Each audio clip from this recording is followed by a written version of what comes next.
اعوذ باللہ من الشیطان الرجیم بسم اللہ الرحمن الرحیم ان اولا الناس بإبراہیم للذین اتبعوه وهذا النبی والذین آمنوا واللہ ولی المؤمنین ودت طائفة من أهل الكتاب لو يضلونكم وما يضلون إلا أنفسهم وما يشعرون يا أهل الكتاب لم تكفرون بآيات الله وأنتم تشهدون يا أهل الكتاب لم تلبسون الحق بالباطل وتكتمون الحق وأنتم تعلمون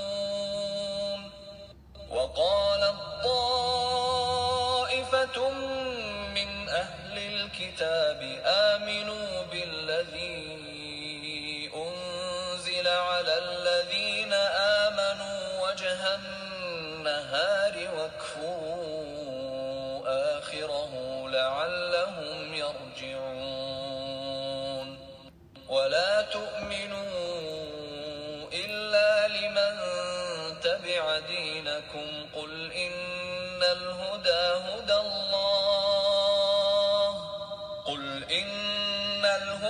هدى الله أن يؤتى أحد مثل ما أوتيتم أو يحاجوكم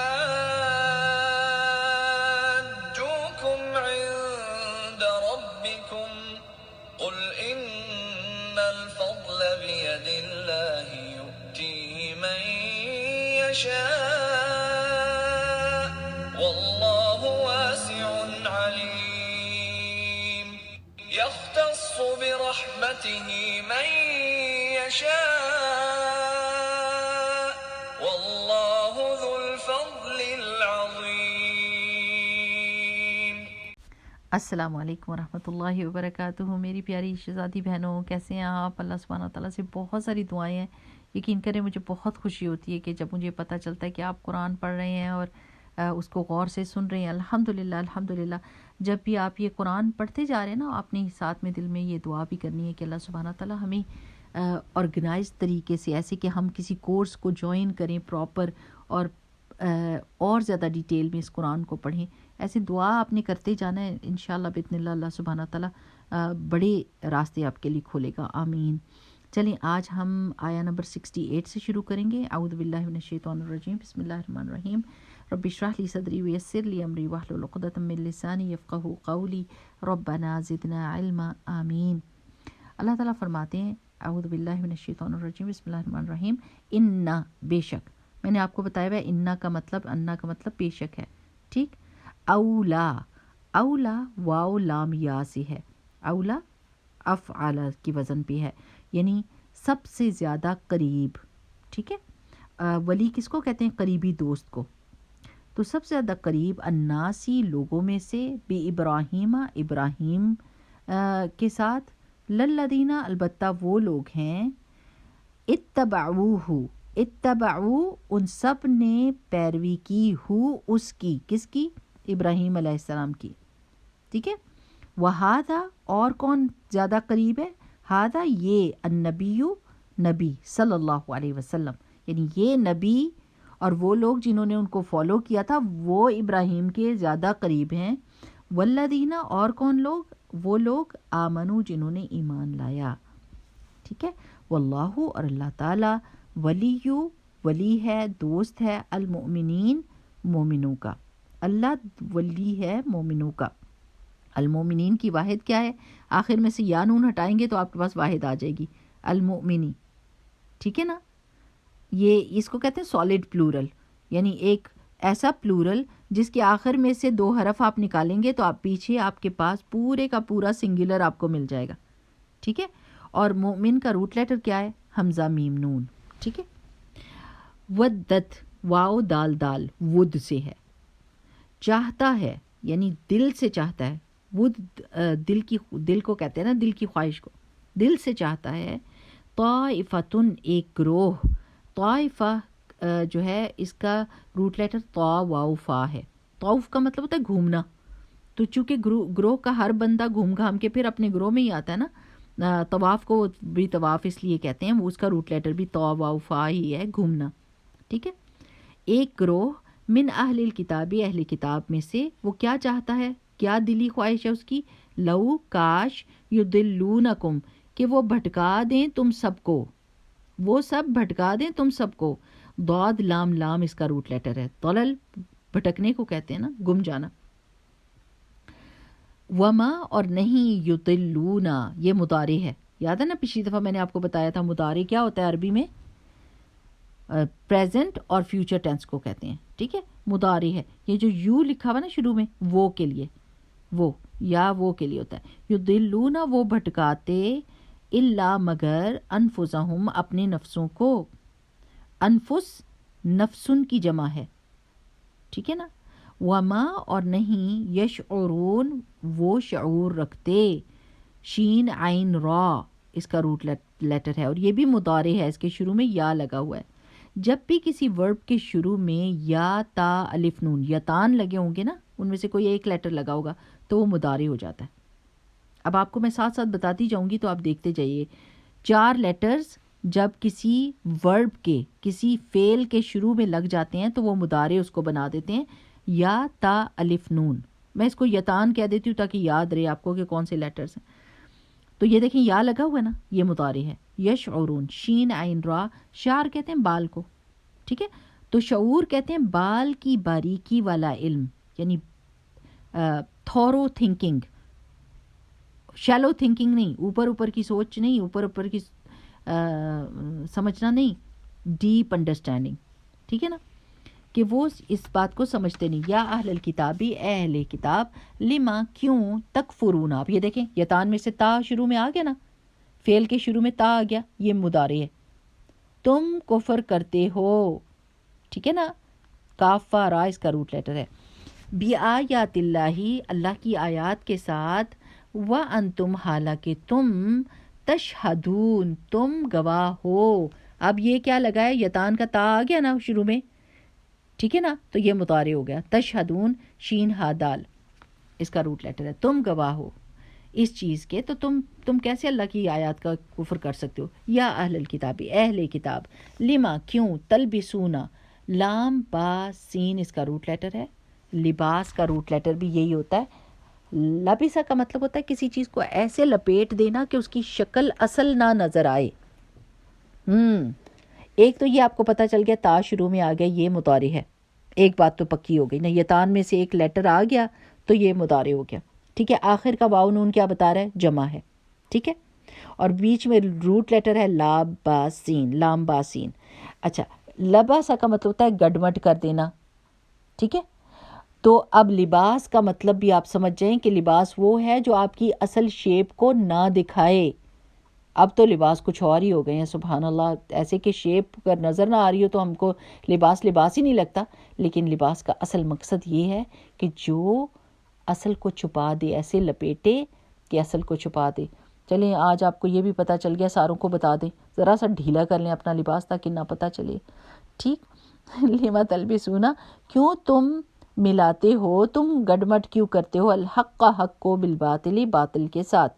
حق کا روٹ لیٹر کیا ہے, ہا قوف قوف, اور باطل کا با قا لام. ٹھیک ہے. کیوں تم ملاتے ہو حق کو باطل کے ساتھ. وتکتمونا, تکتمونا کیا ہے, ماضی ہے کہ مضارع ہے, مضارع ہے. شاباش, مضارع ہے کیونکہ شروع میں تا آ گیا تم کے لیے. تم چھپاتے ہو, کاف تا میم اس کا روٹ لیٹر ہے. کتما کا مطلب ہوتا ہے چھپانا. تکتمونا تم چھپاتے ہو, الحق حق کو, وانتم اور تم, تعلمون تم جانتے ہو. اب تعلمون بھی کیا ہے, مضارع ہے, شروع میں تا آ گیا. عین لام میم اس کا روٹ لیٹر ہے, اور واو نون آخر میں جمع کی ہے کہ تم سب کے سب جانتے ہو.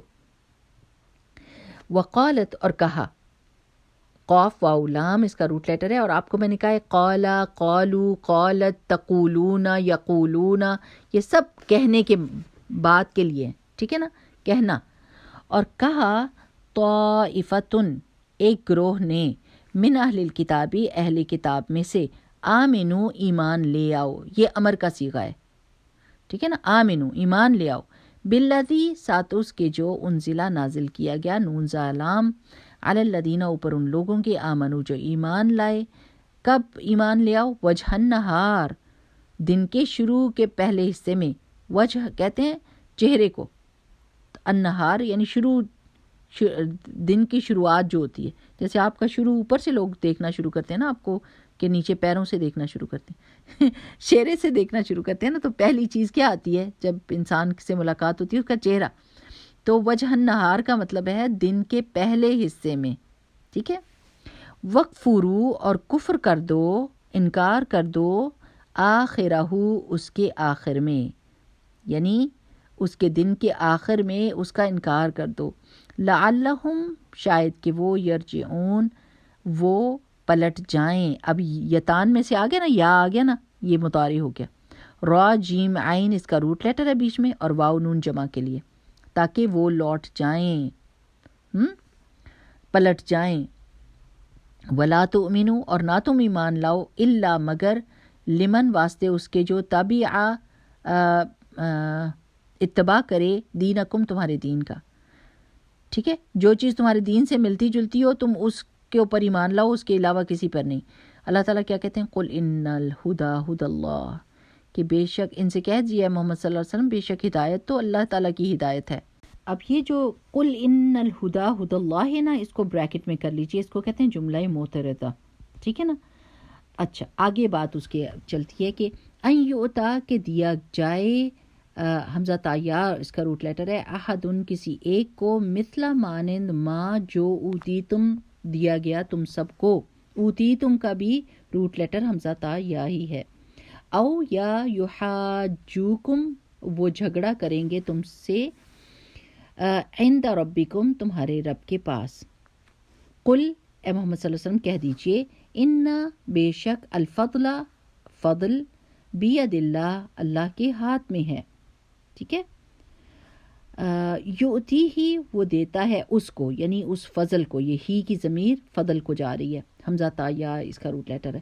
من یشاء، جس کو وہ چاہتا ہے، یشاء کا روٹ لیٹر شین یا حمزہ ہے، وہ چاہتا ہے. اب یہ مضارع ہے، دیکھیں شروع میں یا آ گیا نا.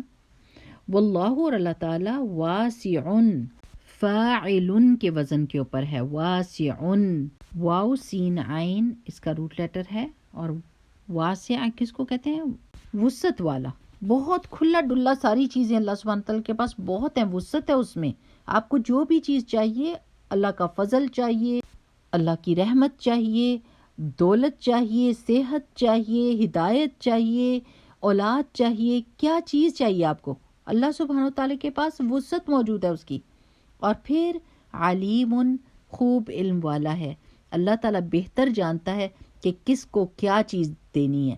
اللہ تعالیٰ کے پاس وسعت تو ہر چیز کی ہے، لیکن اللہ تعالیٰ یہ بھی جانتا ہے کہ کس کو کیا چیز دینے کی ہے. یختص، خاص، صاد اس کا روٹ لیٹر ہے، خاص، وہ خاص کر لیتا ہے، برحمتہ ہی، ساتھ اپنی رحمت کے. یعنی یہاں پر رحمت نبوت کے معنی میں ہے کہ رسول اللہ صلی اللہ علیہ وسلم کو جو نبوت دی ہے اللہ تعالیٰ نے خاص کیا اپنی رحمت کے ساتھ. من یشاء، جس کو چاہتا ہے. واللہ، اور اللہ تعالیٰ، ذو الفضل، فضل والا ہے. یہ ذو جو ہے نا والا کا میننگ دیتا ہے، ذو الفضل، فضل والا ہے. فضل کس کو کہتے ہیں؟ فاضاد لام ہے، یعنی حق سے بڑھ کر جو چیز ملی ہو وہ ایکسٹرا چیز ہوتی ہے نا، فضل. اور فضل العظیم، یعنی بہت بڑے فضل والا ہے. چلیں جی اب تفسیر کی طرف چلتے ہیں. اب شروع میں اللہ سبحانہ تعالیٰ نے کیا فرمایا؟ ان اولی الناس بابراہیم للذین اتبعوہ وہذا النبی والذین آمنوا واللہ ولی المؤمنین، کہ بے شک ابراہیم علیہ السلام کے سب سے زیادہ نزدیکی کون سے لوگ ہیں، چاہے وہ زمانے میں ان سے بعد میں بھی آئے ہیں لیکن وہ ان کے ساتھ ہیں. کون؟ جنہوں نے ان کو فالو کیا ان کے زمانے میں یا ان کے بعد. وہاد النبی، اور یہ محمد رسول اللہ صلی اللہ علیہ وسلم جو ان کو فالو کر رہے ہیں. والذین آمنوا، جو ایمان لائے اور وہ بھی ابراہیم علیہ السلام کو فالو کر رہے ہیں.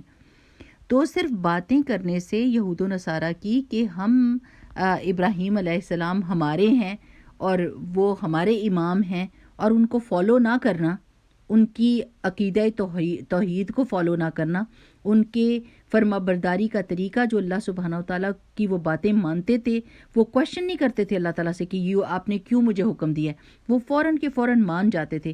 وہ اس کا انتظار نہیں کرتے تھے کہ مجھے اس کی دلیلیں دیں اور مجھے بتائیں کہ اس کی حکمت کیا ہے، اور جب مجھے میرے دل کو سکون ہو جائے گا تو تب میں مانوں گا۔ نہیں، ابراہیم علیہ السلام اذ قال له ربه اسلم قال اسلمت لرب العالمین، کہ جب اس کے رب نے اس سے کہا کہ فرما بردار ہو جا تو وہ فرما بردار ہو گیا۔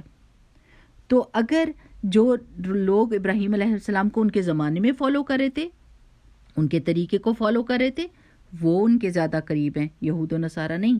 اور یہ نبی کریم صلی اللہ علیہ وسلم حضرت ابراہیم علیہ السلام کی ملت پر ہیں، ان کے طریقے پر ہیں، ان کے توحید کے عقیدے پر ہیں، یہ ابراہیم سے زیادہ قریب ہیں۔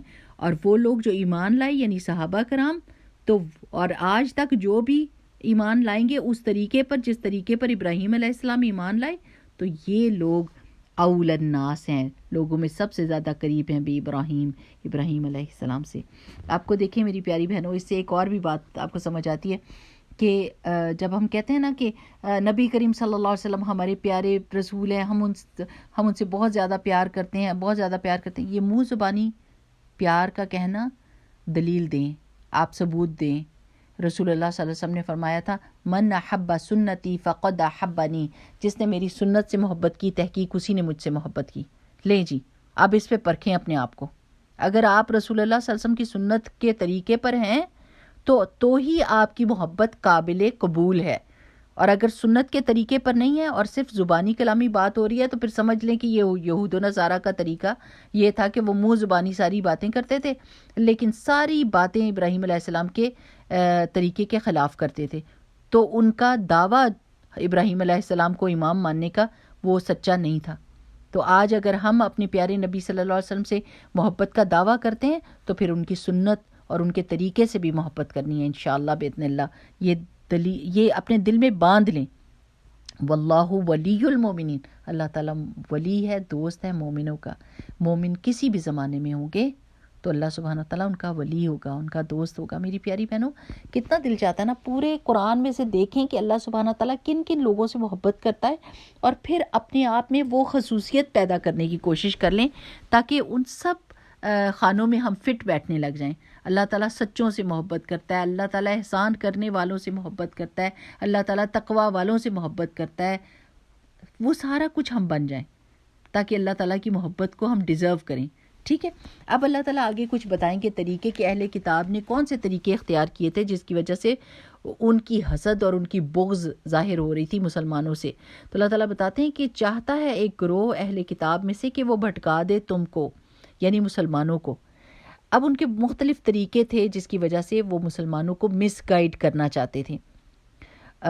یہ روایات میں آتا ہے کہ معاذ بن جبل، عمار بن یاسر اور حذیفہ بن یمان رضی اللہ تعالی عنہم کو انہوں نے اپنے دین میں لانے کی کوشش کی، ان کو بھٹکانے کی کوشش کی کہ وہ اپنا دین کو چھوڑ دیں۔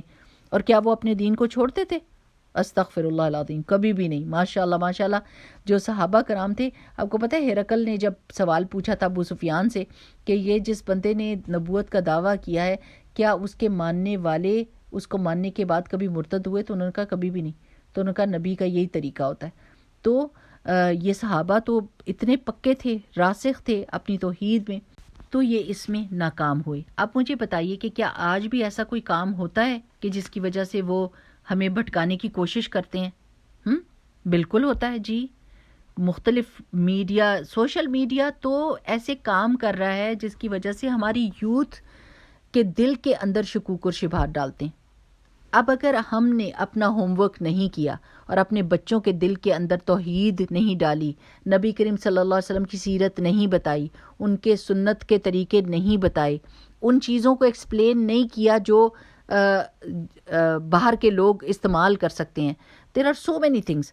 وہ کیا کرتے ہیں، وہ قرآن کو تو نہیں بدل سکتے لیکن قرآن کی آیات کی غلط تعویلیں لے آتے ہیں اور بچوں کو ایسا کویشچن کرتے ہیں جس کی وجہ سے وہ گڑبڑا جائیں۔ اگر ہوم ورک نہیں کیا ہوا ہم نے اپنے بچوں کا تو نعوذ باللہ بچے اس چیز سے بدک جاتے ہیں، بھٹک جاتے ہیں. جیسے قرآن پاک میں آتا ہے نا انا نحن نزلنا الذکر و انا لہ لحافظون کہ بے شک ہم نے ہی قرآن کو نازل کیا. تو وہ کہتے ہیں کہ یہ نا کا صیغہ کیوں آیا یہاں پر, ہم کا صیغہ کیوں آیا؟ تو اس کا مطلب ہے کہ ایک خدا نہیں ہے, بہت سارے ہیں. یہ ٹرینٹی کا ان کا وہ ہے نا. تو وہ اس طرح کی بات کرتے ہیں کہ بندہ ایک دم اگر اس کو یہ پتہ نہیں ہے قرآن کی ٹرانسلیشن کا اور قرآن کے طریقے کا, اللہ سبحانہ تعالیٰ کے کلام کا, تو وہ بھی کہنے لگ جائے گا ہاں بھئی یہ کیوں نا کا صیغہ آیا یہاں پر, تو میں کا صیغہ آنا چاہیے تھا. تو دیکھیں میری پیاری بہنوں, اگر آپ نے ایک مضبوط درخت ہوتا ہے نا جس کی جڑیں ڈیپ اندر تک گئی ہوتی ہیں, اس کو طوفان ہلا کے بھی نہیں رکھ سکتا, ہلا بھی نہیں سکتا. لیکن جو کچی جڑوں والی چیز ہوتی ہے نا, جس کی جڑیں کچی ہوتی ہیں, وہ پودا کیسے گرتا ہے, کیسے ٹوٹتا ہے. تو اگر ہم نے اپنے دین کو اپنے بچوں کے اندر راسخ کر دیا نا, تو انشاءاللہ باذن اللہ ان کے ایمان کو کوئی بھی نقصان نہیں پہنچا سکے گا اور وہ ہر طوفان کو سہ جائیں گے. آج کل لوگ بہت سارے نام بھی دیتے ہیں, ایکسٹریمسٹ, فنڈامنٹلسٹ. تو ہم کو اتنا پتہ ہونا چاہیے کہ ہم ان سے کوشچن کریں کہ what do you mean by fundamentalist. ہر چیز کا اس دنیا میں کوئی بھی چیز ہے, کوئی قوم ہے, کوئی آئیڈیا, اس کا فنڈامنٹل کوئی ہوتے ہیں, کوئی بیسک چیزیں ہوتی ہیں جن کو آپ بلیو کرتے ہیں. آپ کوئی میتھ کا فنڈامنٹلز نہیں ہے کہ کس طریقے سے آپ نے اس کو میتھ کو سالو کرنا ہے, کویسچنز کو نہیں ہوتے. کوئی نہ کوئی تو بنیاد ہوتی ہے نا ہر چیز کی. اور ہماری فنڈامنٹلز کیا ہیں؟ اللہ تعالیٰ پر ایمان, اللہ تعالیٰ کی توحید, نماز, حج, روزہ, زکوٰۃ. جی یہ ہمارے بیسک پرنسپلز ہیں, ان کے اوپر تو ہم چلیں گے. آپ اپنے آفس کے بیچ میں آپ کے کچھ اصول ہیں, آپ اس کے بغیر وہ آفس نہیں چلا سکتے. تو ہم آپ کو بھی کہیں کہ آپ بھی فنڈامنٹلسٹ ہیں. ہر بندہ فنڈامنٹلسٹ ہے, ہر بندہ اپنے سبجیکٹ میں فنڈامنٹلسٹ ہے. کیوں؟ کیونکہ فنڈامنٹلز کے بغیر کوئی بھی چیز آگے چل ہی نہیں سکتی. تو اللہ تعالیٰ کہتے ہیں کہ اصل میں بات کیا ہے, یہ بھٹکانے کی کوشش کر رہے ہیں مسلمانوں کو, ان کے پیر کے نیچے سے زمین کھینچنے کی کوشش کر رہے ہیں, ان کی جڑوں کو کھوکھلا کرنے کی کوشش کریں. وما یضلون الا انفسهم, حالانکہ وہ نہیں بھٹکا رہے مگر اپنے نفسوں کو. وما یشعرون, اور وہ اس کا شعور ہی نہیں رکھ رہے کہ اصل میں تو بھٹکے ہوئے وہ خود ہیں. کیا ان کو نہیں پتا کہ اللہ تعالیٰ ان کی ان چالوں کو دیکھ رہا ہے؟ اچھا, سورہ نساء میں ایک آتا ہے نا آیت کہ وہ چاہتے ہیں کہ اسی طرح تم کفر کرو جیسے انہوں نے کفر کیا تاکہ سب برابر ہو جائیں. جیسے ہم دیکھتے ہیں نا کہ جو حجاب نہیں کرتی عورتیں, وہ دوسروں کو بھی کہتی ہیں کیا تم نے حجاب سر پہ ڈالا ہوا ہے کہ ایسے بوڑھی بوڑھی لگنے لگ گئی ہو. ایسے لگتے جیسے کوئی بیکورڈ سی کوئی عورت آ گئی ہے, لڑکی تو تم لگتی ہی نہیں ہو. وہ کیوں کر رہی ہوتی ہیں؟ کیونکہ انہوں نے خود نہیں پہنا ہوتا, اور وہ یہ چاہ رہی ہوتی جیسے میں نے کفر کیا ایسے تم بھی کفر کر دو, جیسے میں نے اللہ تعالیٰ کے حکم کا انکار کیا ایسے تم بھی کر دو, اور ہم سب برابر ہو جائیں, ایک ہی کشتی کے سوار ہو جائیں, تاکہ کچھ نہ اگر ہمیں مصیبت پڑے گی تو تمہیں بھی پڑے. وہ کسی کو آگے جاتا ہوا نہیں دیکھ سکتے. اور یہی یہود اور نصارہ کی مشکل تھی کہ یہ نہیں چاہتے تھے کہ اگر ہم نے نہیں مانا تو یہ مان کے آگے کیوں بڑھ گئے. تو اصل میں ان کو یہ بات سمجھ ہی نہیں تھی کہ بھٹکے ہوئے تو یہ خود ہیں. اللہ تعالیٰ پھر کہتے ہیں کہ اہل کتاب تم کیوں کفر کرتی ہو اللہ تعالیٰ کی آیات کا, حالانکہ تم خود گواہ ہو رسول اللہ صلی اللہ علیہ وسلم کی نبوت کا. کیا ان کو نہیں پتا تھا؟ ان کے علماء کو اچھی طریقے سے پتا تھا. رسول اللہ صلی اللہ علیہ وسلم کے بارے میں, ان کے صحابہ کے بارے میں سب کچھ پتا تھا. اللہ تعالیٰ نے وہ نشانیاں ان کی کتابوں میں نازل کی ہوئی تھیں, یہ اس کے گواہ تھے, لیکن انہوں نے چھپایا. آپ کو پتہ ہے نا کہ وہ جب ابن سوریہ نے آیت رجم کو چھپایا تھا اوپر ہاتھ رکھ کے, جب ایک عورت نے کر لیا تھا زنا, ان کی شادی شدہ عورت نے زنا کیا تھا, تو یہود کے اندر بھی رجم کی آیت وہ حکم ہے. تو جب وہ آئے اور انہوں نے کہا کہ رسول اللہ صلی اللہ علیہ وسلم آپ اس کا فیصلہ کریں, وہ سمجھ رہے تھے کہ یہ کوئی ہلکا فیصلہ کر دیں گے, یہ بچ جائے گی ان کی جان. تو رسول اللہ صلی اللہ علیہ وسلم نے فرمایا کہ آپ کی کتاب کے مطابق ہی فیصلہ ہوگا, لاؤ اپنی کتاب. اور جب یہ لے کر آئے تھے تو اس عالم نے کیا کیا تھا, پڑھ رہا تھا وہ, لیکن رجم کی جہاں پر آیت آئی اس کے اوپر ہاتھ رکھ دیا.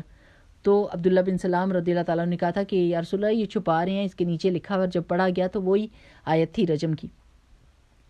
تو جس طرح انہوں نے اس چیز کو چھپایا, اسی طرح رسول اللہ صلی اللہ علیہ وسلم کی رسالت اور رسول اللہ صلی اللہ علیہ وسلم کی بارے میں جو آیات ان کی کتابوں میں تھی ان کو بھی چھپایا. اللہ تعالیٰ کہتے ہیں تم تو گواہ ہو اس چیز کے. یا اہل الکتاب لما تلبسون الحق بالباطل، تم کیوں حق کو اور باطل کو گڑمٹ کرتے ہو. وتکتمون الحق، اور تم حق کو چھپاتے ہو.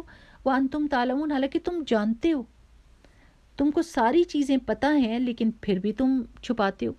کیا تمہارا چھپانا اللہ تعالیٰ نہیں دیکھ رہا؟ یعنی الٹیمیٹلی تو ہر بندے کو، جیسے ان کے بھی اللہ سبحانہ تعالیٰ کا کانسیپٹ ہے نا، قیامت کا کانسیپٹ ہے یہود و نصارہ میں، تو اصل میں تو بات یہ ہے کہ یہ پتہ ہو کہ جب ہم قیامت کے دن اللہ کے سامنے کھڑے ہوں گے تو اللہ تعالیٰ کو یہ سارے حالات ہمارے پتہ ہوں گے کہ ہمارے دل کے اندر نیتیں کیا تھیں، ہم نے کیا کام کیے تھے، کہاں پر ہم نے حق کو چھپایا تھا، کہاں پر اس کو گڑمٹ کر کے لوگوں کو کنفیوز کرنے کی کوشش کی تھی اور ان کے دل میں شکوک و شبہات ڈالے تھے تاکہ وہ بھی چھوڑ دیں. تو کیا اللہ تعالیٰ یہ نہیں جانتا؟ اللہ تعالیٰ تو سب کچھ جانتا ہے. تو اس دنیا میں ہی ہم کو یعنی عقل سے کام لینا ہوتا ہے کہ ہمارا رب ہر چیز جانتا ہے. اگر ہم چھپا رہے ہیں اور یہ سمجھ رہے ہیں کہ اللہ تعالیٰ کو بھی نہیں پتا، تو پھر تو عقیدہ توحید بھی خراب ہو گیا. اللہ تعالیٰ کی اسماء و صفات کا عقیدہ جو ہے وہ بھی، اس میں بھی کوئی گڑبڑ ہے. اللہ تعالیٰ کہتے ہیں وَقَالَتْ طَائِفَةٌ مِّنْ أَهْلِ الْكِتَابِ آمِنُوا بِالَّذِي أُنزِلَ عَلَى الَّذِينَ آمَنُوا وَجْهَ النَّهَارِ وَاكْفُرُوا آخِرَهُ لَعَلَّهُمْ يَرْجِعُونَ. اب ان کے کچھ طریقے تھے مسلمانوں کو روکنے کے، دین سے روکنے کے، اور رسول اللہ صلی اللہ علیہ وسلم پر ایمان لانے کے کچھ طریقے تھے کہ وہ طریقے ہم استعمال کر لیں تو یہ دین اسلام سے رک جائیں گے. ان میں سے ایک طریقہ تو یہ تھا کہ مسلمانوں کو، جیسے حضرت معاذ بن جبل اور حضرت عمار بن یاسر اور حذیفہ بن یمان کو انہوں نے کوشش کی کہ وہ دین چھوڑ دیں اور ان میں شامل ہو جائیں. یا تو یہ چاہتے تھے کہ وہ دین میں شامل ہو جائیں، اور پھر ان کا یہ بھی نہیں دل چاہتا تھا کہ ان کے دین میں آئیں، بس ان کا یہ دل تھا کہ اپنا دین چھوڑ دیں کسی نہ کسی طریقے سے. ٹھیک.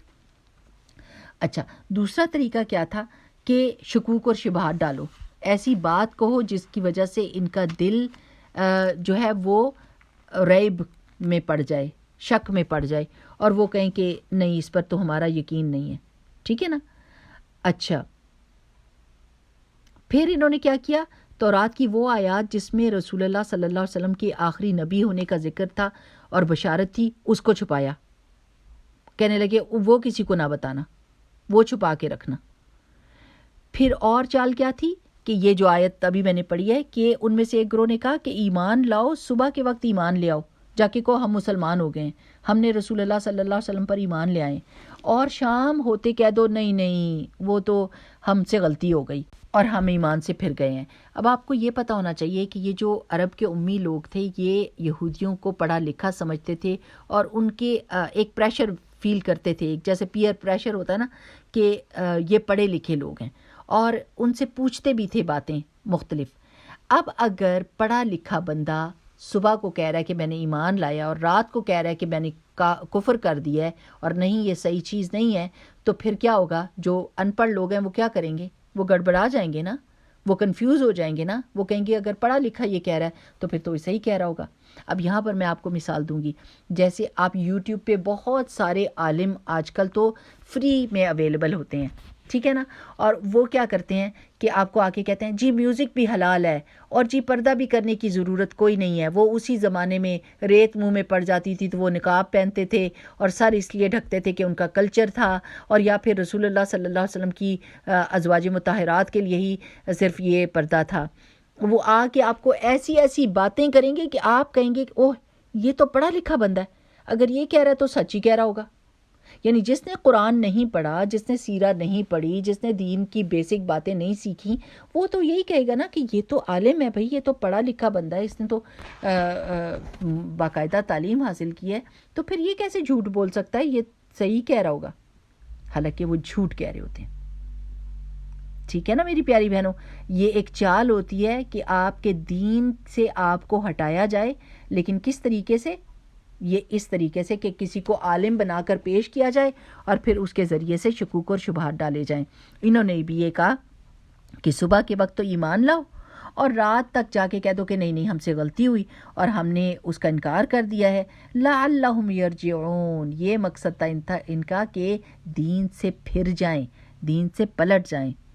اور پھر کیا کہنے لگے کہ تم ولا تؤمنوا الا لمن تبع دینکم، ان یؤتا، یعنی اگر جملہ معترضہ کو ہٹائیں کہ جس میں اللہ تعالیٰ نے کہا ہے کہ ہدایت تو صرف اللہ تعالیٰ کی ہدایت ہے، ان کی بات یہ تھی کہ تم ایمان نہ لاؤ سوائے ان چیزوں پہ جو وہ تمہارے دین کے مطابق بات کرتے ہیں، بس اسی چیز پر ایمان لاؤ.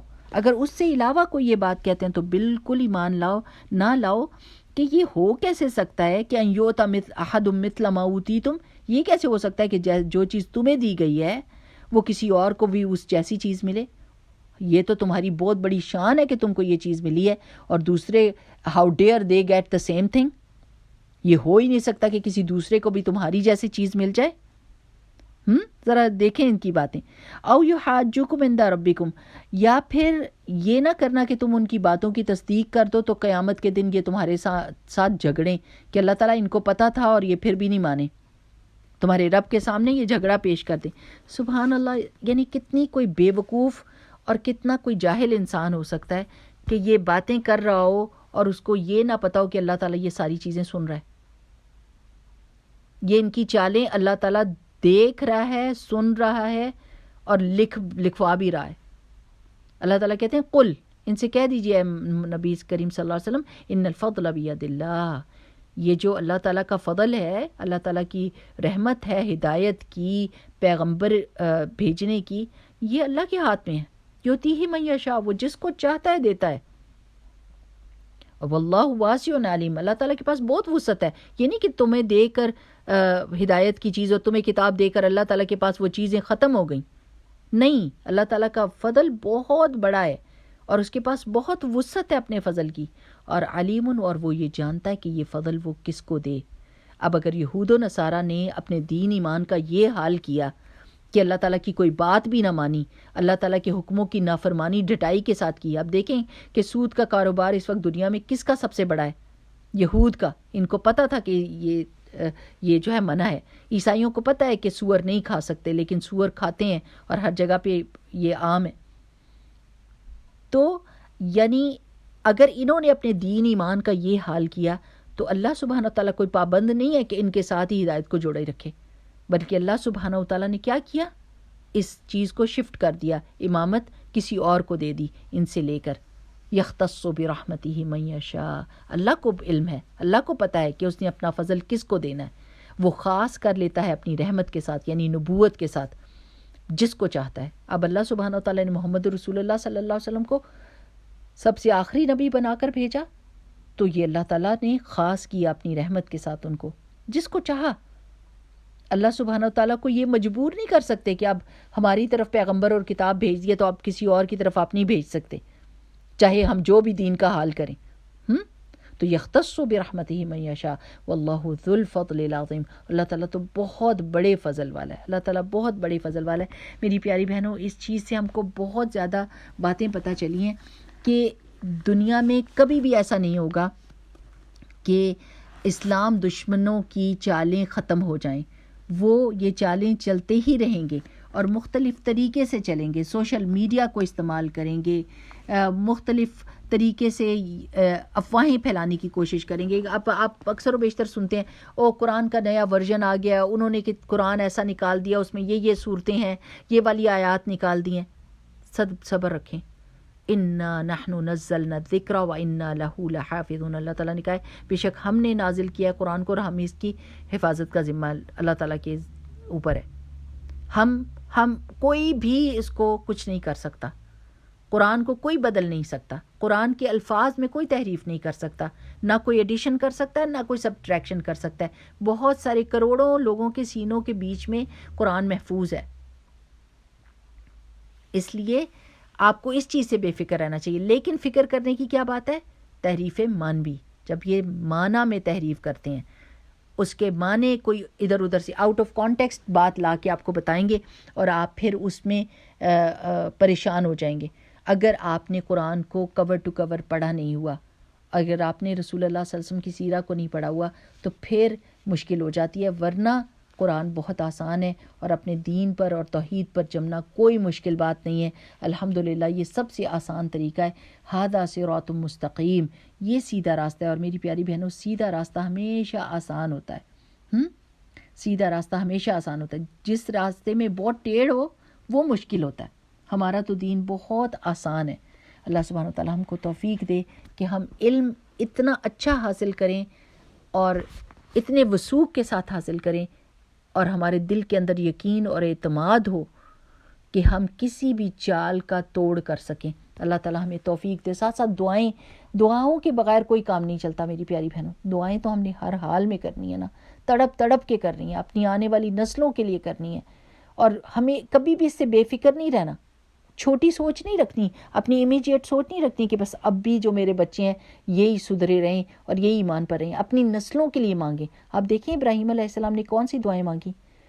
حضرت ابراہیم کے 2000 سال کے بعد رسول اللہ صلی اللہ علیہ وسلم آئے, تو یعنی دعا ان کی اتنی دور اندیش جیسی دعا. تو ہمیں بھی ایسی دعائیں مانگنی چاہیے اپنی آنے والی نسلوں کے لیے, کہ یہ جو دعا ہے نا بہت پیاری ہے, مسنون. اللہم اجعل القرآن ربیع قلوبنا ونور صدورنا وجلاء احزاننا وذهاب همومنا وغمومنا اللہم لا تجعل مصیبتنا فی دیننا ولا تجعل الدنیا اکبر ہمنا ولا مبلغ علمنا ولا تسلط علینا من لا یرحمنا آمین. چلیں آپ کے لیے ہوم ورک ہے کہ اس دعا کو ڈھونڈیں اور اس دعا کے مطلب کو دیکھیں اور سمجھیں کہ یہ کتنی خوبصورت دعا ہے, اور اپنی آنے والی نسلوں کے لیے اس کو مانگیں. آمین آمین آمین. بارک اللہ فیکم. سبحانک اللہم و بحمدک نشہد ان لا الہ الا انت نستغفرک و نتوب الیک. السلام علیکم و رحمۃ اللہ وبرکاتہ.